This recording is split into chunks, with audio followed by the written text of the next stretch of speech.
Nalaman ng roommate ko na isa akong anak mayaman. Pinilit niyang lumipat para makitira sa akin. Habang wala ako, kinuha niya ng palihim ang mamahalin kong kotse para magpanggap na anak mayaman at magklubang. Dahil doon, nakabuntis siya ng babae. Umabot ang isyu sa eskwelahan at na-expel ang roommate ko. Pero imbes na magsisi, nagalit pa siya sa akin dahil hindi ko raw siya tinulungan. Habang mahimbing akong natutulog, ikinulong niya ako sa loob ng bahay. Dahilan para mamatay ako sa sunog. Nang imulat ko ulit ang aking mga mata, nagbalik ako sa mismong araw kung kailan nakiusap si Joyang na makitira sa akin. Yeming, ang ganda talaga ng bahay mo. Ang laki at ang luwag, tapos may 3 kwarto pa. Hay, ang ingay-ingay na sa dorm ngayon. Hindi na talaga ako makapag-aral. Buti ka pa nakalipat na, pero ako, sobrang nahihirapan na. Mag-isa ka lang sa 3 kwarto, sobrang sayang naman, di ba? Bakit hindi na lang ako lumipat dito para makasama ka? Sabi ni Joyang, habang nililibot ng tingin ang bawat sulok ng kwarto. Habang tinitingnan ko ang itsura niya, isang bahagyang ngiti ang lumitaw sa aking mukha. Sige, lumipat ka na rito para mag-share tayo sa upa. Para may kasama rin ako. Magbayad ka lang ng renta. Kailangan pa bang magbayad ng renta? Alam mo naman, medyo gipit ako sa pera palagi.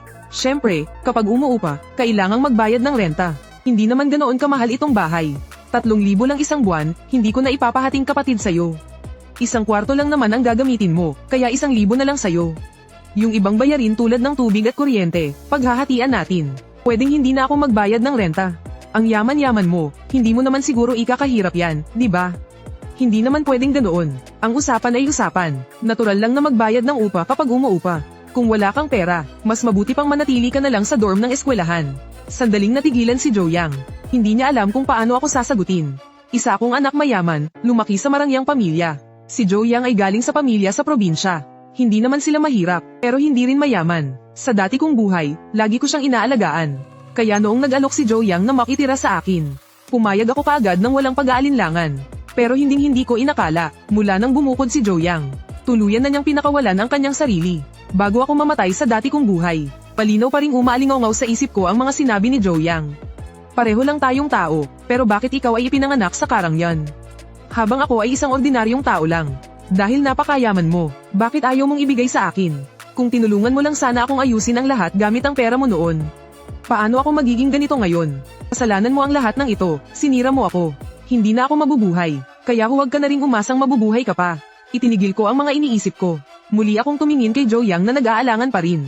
Ano, gusto mo pa bang lumipat para makasama akong umupa? Sige, 1,000 kung 1,000. Ngayon, ako naman ang medyo nagulat. Pero, nasabi ko na ang salita ko. Kaya hindi na ako pwedeng bumawi. Pagkalipas ng 2 araw, inayos ni Joyang ang kanyang mga gamit. At formal nang lumipat, kinagabihan, pinuntahan ako ni Joyang. Mayroon siyang ngiting nanunuyo sa kanyang mukha. Yeming, pwede ko bang hiramin sandali ang kotse mo? Sandali lang, may aasikasuhin lang ako sa labas, babalik din ako kagad. Hindi na ako nag-isip pa at direktang tinanggihan ang hiling niya. Bahagyang nawala ang ngiti sa mukha ni Joyang. Pero hindi pa rin siya sumuko. Pahiram na kasi, hindi ko naman sisirain yan. Mayroon kang ganyang kagandang gamit. Dapat lang na ibahagi mo sa matalik mong kaibigan, hindi ba? Tayo ang pinakamatalik na magkaibigan. Huwag mong kalimutan, estudyante ka. Ang pangunahing dahilan kung bakit ka lumipat ay para mag-aral. Sinabi mo noon na maingay sa dormitoryo at hindi ka makapag-aral ng maayos. Kaya ka gustong lumipat, ngayong nakalipat ka na, hindi mo iniisip ang pag-aaral ng mabuti. Sa halip ay pagmamaneho para gumala ang iniisip mo. Gusto ko lang naman subukan. Nang makita niyang desidido ako, hindi na niya ako pinilit pa. Tahimik siyang tumalikod at bumalik sa kanyang kwarto. Kinaumagahan, gumising ako sa tamang oras. Pagkatapos kong ayusin ang mga gamit ko, dumiretso na ako sa eskwelahan para sa klase. Nang dumaan ako sa kwarto ni Joyang, nakita kong mahigpit na nakasara ang pinto ng kwarto. Walang kahit anong galaw o ingay. Hindi ko na ginaisang si Joyang. Hindi rin ako nagatubili, tumalikod agad ako at umalis. Dumating ako sa classroom sa tamang oras, at hindi nagtagal. Tumunog na ang bell para sa klase. Pumasok ang guro na may dalang mga gamit sa pagtuturo. Nagsimula siyang mag-check ng attendance. Nang tawagin ng guro ang pangalan ni Joyang, biglang tumahimik ang buong classroom. Walang sumasagot, kaya kumunat ang noo ng guro. Tinawag niya ulit, pero wala pa ring sumasagot. Ilang mga kaklase ko ang biglang napatingin sa akin. Alam kasi nilang lahat, na si Joyang ay lumipat kamakailan para makasama ako sa inuupahan. Kaya dapat lang, alam ko kung nasaan si Joyang. Huminga ako ng malalim, at dahan-daang tumayo. Sir, nagpunta po sa bar si Joyang kagabi. Gabi na po siyang umuwi, baka tulog pa po siya ngayon. Nang marinig ito ng guro, biglang sumimangot ang kanyang mukha, pero wala na siyang ibang sinabi. Tinitigan niya lang ako ng malalim. Pinigilan niya ang kanyang galit at nagpatuloy na sa klase. Tumunog na ang bell para sa pagtatapos ng klase. Hindi agad umalis ng classroom ang guro. Sa halip, tinawag niya ako sa isang tabi. Maingat niyang itinanong ang kalagayan ni Joyang kamakailan. Hindi naman ako naglihim. Ikinwento ko sa guro ang naging estado ni Joyang mula nang lumipat siya. Walang dagdag bawas, at wala ring sadyang itinago. Pagkaalis ng guro, agad akong nilapitan ng presidente ng klase na si Shuli. May bahid ng pagkainis at paninisi sa kanyang mukha. Yeming, bakit ka ganyan? Hindi maganda ang kalagayan ng pamilya ni Joyang, hindi madali para sa kanya ang mag-aral sa kolehiyo. Dahil magkasama na kayo sa iisang bahay, dapat sana ay mas inaalagaan mo siya at pinapaalalahanan. Paanong hinayaan mo lang siyang umabsent sa klase? At sinabi mo pa mismo sa guro na nagpunta siya sa bar. Presidente, lahat tayo ay nasa tamang edad na. Lahat tayo ay may sariling pag-iisip. At dapat tayong managot sa ating mga sariling kilos. Wala na yang usapang alaga-alaga. Pinili niyang umabsent para mag-bar. Kaya dapat lang naharapin niya ang kahihinatnan nito. Ang magkakaklase ay dapat nagtutulungan. Paano mo nagagawang maging ganyan kalamag at walang pakialam? Nalilito lang naman si Joyang sa ngayon. Bilang kaibigan niya, bilang kasama niya sa inuupahan, dapat ay tinutulungan mo siya. Hindi yung hinahayaan mo lang siyang malugmok. May punto ka rin naman. Dapat talagang nagtutulungan ang mga magkakaklase. Pero, dahil ikaw ang class president, at napakatindi ng iyong pagiging responsable, edi dapat ikaw na ang umayos at tumulong sa kanya. Ganito na lang, ibibigay ko sa iyo ang numero ng telepono niya. Mula ngayon, tawagan mo siya tuwing umaga para pumasok sa klase. Bantayan mo siyang mag-aral ng mabuti. Sa ganoong paraan, maipapakita mo rin ang tungkulin mo bilang class president, hindi ba? Natigilan si Shuli sa mga sinabi ko at hindi makapagsalita. Namutla ang kanyang mukha at pagkatapos ay namula. Sobrang sama ng itsura niya, halatang hindi niya inaasahan na magsasabi ako ng mga ganoong bagay. Naipapasa ko sa kanya ang responsibilidad na ito. Pero dahil nasabi na niya ang mga iyon, hindi na rin siya makatanggi. Hindi ako naniniwala, tingnan natin kung hindi ko pa siya mapatino. Nang makitang pumayag si Shuli, tuwang-tuwa ako. Nang walang pag-aalinlangan, agad kong kinuha ang aking telepono at ipinadala sa kanya ang numero ni Joyang. Walang klase sa hapon, kaya hindi ako umuwi sa apartment. Sa halip, lumabas ako at gumala kasama ang iba kong mga kaklase. Gabi na nang dahan-dahan akong bumalik sa apartment. Pagpasok ko pa lang ng pinto, agad akong sinalubong ni Joyang. Puno ng hinanakit at reklamo ang kanyang mukha. Bakit hindi mo ako pinirmahan sa attendance kanina? Dahil doon, pinagalitan ako ng class advisor natin. Pinagsabihan niya ako sa harap ng buong klase. Sobrang nakakahiya, hindi mo naman sinabi sa akin na kailangan mong magpapirma sa attendance. Lumilipad ang isip ko noong klase, kaya hindi ako agad nakatugon. Kung ganun, bakit mo sinabi sa teacher na nagbar ako kagabi? Sinadya mo yun, ano? May mali ba sa sinabi ko? Nagbar ka naman talaga kagabi, at hating gabi ka na umuwi. Katotohanan lang iyon. Nanginginig sa galit si Joyang, puno ng puot ang kanyang puso. Pero sa sandaling iyon, hindi siya makahanap ng dahilan para sumagot. Tila natigilan na lang siya. Gumalaw ang kanyang mga labi, pero wala siyang mabuo na kahit isang buong salita. Dahan-dahan akong lumapit kay Joyang. Tinaas ko ang kamay ko at tinapak ang kanyang balikat. Nagpakita ako ng isang seryosong mukha, na para bang nagbibigay ng mabuting payo. Joyang, para rin naman sa ikabubuti mo ito. Ang pag-a-absent sa klase ay mali, bukod sa nakakaapekto pa ito sa pag-aaral mo. Mapapag-alitan ka pa ng mga guro, kaya kanina noong tinanong ako ng class president nating si Shuli tungkol sa'yo. Ibinbigay ko na sa kanya ang contact information mo. Sabi niya, araw-araw ka raw niyang susubaybayan para pumasok sa klase. Para tulungan kang itamay ang masamang bisyo mo sa pag-a-absent. Alam mo namang napakainis ng pakialamerang yun, di ba?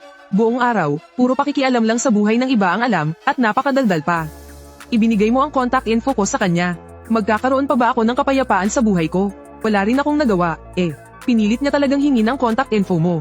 Sabi niya, responsibilidad daw niya iyon bilang class president. Hindi ko naman siya matatanggihan, di ba? Namulan ng gusto ang mukha ni Joyang, halatang galit na galit. Tumalikod siya at pabalang na isinara ang pinto papasok sa kanyang kwarto. Pinagmasdan ko ang nakasarang pinto, at agad kong naramdaman na mayroong hindi tama. Si Joyang ay likas na reklamador at palaaway. Pero ngayon, kakaiba na hindi siya nakipagtalo sa akin. Siguradong mayroon siyang masamang binabalak. Nang matapos akong maligo, at patuyuin ang buhok ko pagbalik sa aking kwarto, bigla kong napansin na wala na ang susi ng kotse sa bedside table ko. At ang pinto sa kwarto ni Joyang ay nakabukas ng maluwag. Walang sino man sa loob, halatang umalis na siya. Sa isang saglit, may biglang sumiklab na pagnanasa sa loob ko. Natumawag agad sa pulis, at sabihing ninakaw ang kotse ko, para hayaan ang mga pulis na magbigay ng leksyon kay Joyang. Pero nang pag-isipan kong muli, binitawan ko rin ang ideyang iyon. Natakot kasi ako na kapag nagsumbong ako sa pulis, at didisiplinahin at pagsasabihan nila si Joyang, paano kung magbago pa siya at tuluyang ituwid ang kanyang landas? Dahil sabik na akong nag-aabang, na masaksihan mismo ang unti-unting pagkasira ni Joyang, na masaksihan ang muling pag-ulit ng trahedya niya mula sa nakaraang buhay. At mas maging kaawa-awa pa kaysa sa that model. Papatayin ko na sana ang ilaw para matulog. Nang biglang tumunog ang cellphone ko. Ang tumatawag ay si Joyang. Yeming, naaksidente ako. Pumunta ka dito agad. Nakikiusap ako sa'yo, kailangan mo akong tulungan. Naaksidente ka, bakit ako ang tinatawagan mo? Tumawag ka agad ng pulis, hayaan mong sila ang umasikaso. Tumawag ka na rin sa 911 para malaman kung nasaktan ka. Hindi pwedeng tumawag ng pulis, hindi pwedeng tumawag ng pulis. Bakit hindi pwedeng tumawag ng pulis? Nabangga ka na nga, paano kung nasaktan ka? Siyempre kailangan mong tumawag ng pulis para malaman kung sino ang may kasalanan, at para pagbayarin sila. Hay, hindi ako ang nabangga, ako ang nagmamaneho. Nabangga ko ang kotse ng iba. Ano, nagmamaneho ka at nakabangga ka ng ibang kotse? Teka, saan ka kumuha ng kotse? Wala ka namang kotse ah. Kinuha ko ng palihimang susi ng kotse mo ngayong gabi. At minaneho ko ang kotse mo nang walang problem. Bakit mo minaneho ang kotse ko nang walang problem? Alam mo bang napakadelikado niyan? Nasaan ka ngayon? I-send mo sa akin ang location mo, darating ako agad. Pagkatapos kong ibaba ang tawag, agad na nawala ang galit sa mukha ko. Biglang kumalma ang pakiramdam ko. May kasama pang ang kaunting pananabik. Matagal ko nang inaasahan na imaneho ni Joyang ang kotse ko nang walang problem. At sa malaot madali ay maaksidente siya. Agad akong nagbihis. Kinuha ko ang wallet at cellphone ko, at lumabas na. Sinundan ko ang location na ipinadala ni Joyang. At nagmaneho papunta sa lugar. Hindi nagtagal, nakarating na ako sa pinangyarihan. Mula sa malayo ay natanong ko na si Joyang. Nakatayo siya sa gilid ng kalsada. Mapatla ang mukha at nanginginig ang buong katawan.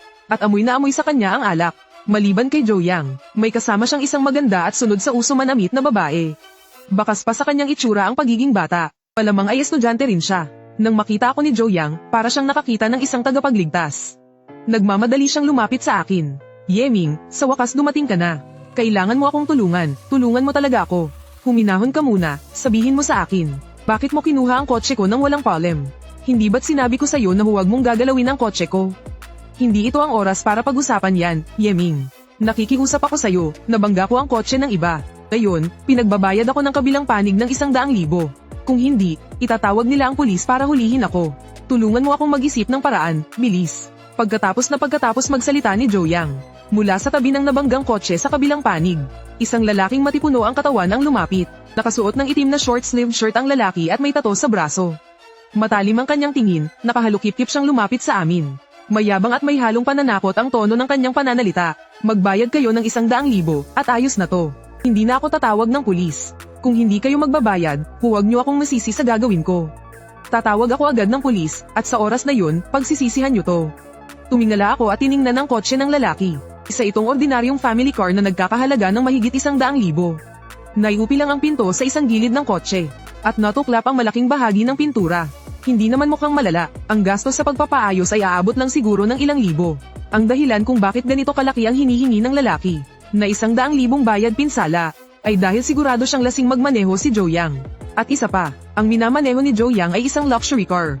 Iniisip niya sigurong mayaman ito kaya gusto niyang makakuha ng malaking pera. 100,000, imposible, ang sira ng kotse mo, ay aayusin lang sa halagang ilang libo. Sobrang laki naman ng hinihingi mo. Kung ipipilit mong tumawag ng pulis, sige, tumawag ka. May insurance ang kotse ko. Ang insurance company na ang baalang magbayad. Para sa iba pa, dumaan na lang tayo sa legal na proseso. Sige, dahil matigas din pala kayo. Tatawag na ako ng pulis. Huwag na lang kayong magsisi. Sa oras na yun, lasing na siyang nagmamaneho, kinuha pa ang kotse nang walang problem. Siguradong makukulong siya, magkakaroon pa ng record sa pulis. Pag-isipan ninyong maigi, huwag po kayong tumawag ng pulis. Ako na ang magbabayad, ako na, pwede ba? Namutla sa takot si Joyang at dali-daling humakbang palapit. Hinawakan niya ang braso ng lalaki at desperadong pinigilan ito. Pagkatapos ay lumingon siya, nagmamakaawa siyang tumingin sa akin na may napakababang boses. Yeming, barya lang naman sa'yo ang 100,000. Bayaran mo na lang para sa akin. Ituring mo na lang na tulong mo sa akin, parang awa mo na. Kapag dumating ang mga pulis, talagang lagot ako. Mag-aaral pa ako para sa masters at maghahanap pa ng trabaho. Hindi ako pwedeng magkaroon ng record. Itinakas mo ang kotse ko at ibinangga mo pa. Hindi na nga kita pinapanagot sa ginawa mo. Hindi na rin kita sinisingil sa mga nasira. Sobrang laki na ng pabor na yan. Tapos ang kapal pa ng mukha mong hilingin sa akin na bayaran ng 100,000 para sa'yo. Sa tingin mo ba'y papayag ako? Sa sandaling iyon, ang babaeng nakatayo sa tabi ni Joyang ay biglang lumakad sa harap ni Yeming. Puno ng pagkabigla at pagdududa ang kanyang mukha. May bahid ng pagsisiyasat sa kanyang tingin. Ang ibig mong sabihin, sa'yo ang kotseng ito. Hindi ba sa kanya to? Sabi niya sa akin, siya raw mismo ang bumili nito. Sabi niya, Anak mayaman daw siya, at mayaman na mayaman ang pamilya nila. Syempre hindi sa kanya, hindi mo ba alam? Si Joe Yang, taon-taon siyang nag-a-apply para sa financial aid sa eskwelahan para sa mahihirap na estudyante. Pati matrikula niya, kailangan niyang pagtrabahuhan at iasa sa scholarship. Paanong makakabili yan ng ganito kamahal na luxury car? Itong kotse, hiniram niya lang. Teka, mali, para maging mas eksakto, lihim niyang itinakas ang kotse ko, para magpanggap na anak mayaman. Nang marinig iyon ng babae, sumabog siya sa galit. Agad na dumilim ang kanyang mukha. Ang kanyang mga matay puno ng galit at pakiramdam na napahiya. Mabilis niyang itinaas ang kanyang kamay, at sinampal ng malakas si Joe Yang sa mukha. Gago ka, manloloko, at naglakas loob ka pang sabihin sa akin na apo ka ng mayaman. Puro ka lang mabulaklak na salita para makuha ako. Tapos gusto mo pa akong dalhin sa motel, leche. Nabulag talaga ako sa iyo model, para maniwala sa isang taong tulad mo. Pagkatapos pagsabihan ng babae, hindi na niya hinintay pa ang paliwanag ni Joe Yang. Galit siyang tumalikod at umalis nang hindi na lumingon pa. Pero makalipas ang 2 hakbang, bigla siyang huminto. Humarap siya at mabilis na lumapit sa akin. Bigla na lang nawala ang galit sa mukha niya. At napalitan ito ng isang mahiyain at kinikilig na itsura. Pogi, ang bait-bait mo naman.